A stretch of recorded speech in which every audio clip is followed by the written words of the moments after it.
What is a leasehold? Well, leasehold is you don't own the land that your block of flats is built on, or typically a block of flats is built on. Sometimes it can be houses. It means a block of flats is built on a piece of land owned by a third party, the freeholder. So the freeholder owns the land and he charges each leaseholder a right for having that block of flats on his land. For flats, it's actually a good thing. While it's paid ground rent of typically a few £100 a year, it brings all the flat owners together in a defined way and defines who pays for what, how much each flat pays, who's responsible for what. So when you're buying a property at auction and it's leasehold, there's more work to do because there's more parties involved.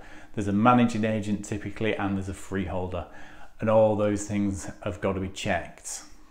And the freeholder can scupper a sale if he doesn't cooperate and fill the forms that you want.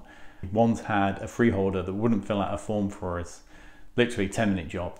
And it was basically, it was going to make our sale fall through. Eventually we offered him basically a bribe, and once we'd offered the bribe, the form was filled in pretty quickly, but he could have asked for any amount of money. I know it was a couple of thousand, I think, in the end, but he could have literally said £50,000.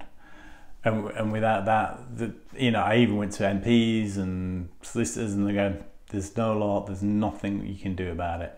So just be wary of freeholders. There's good ones, bad ones. I've had my fingers burnt, so I stay clear. Well, I hope that was useful.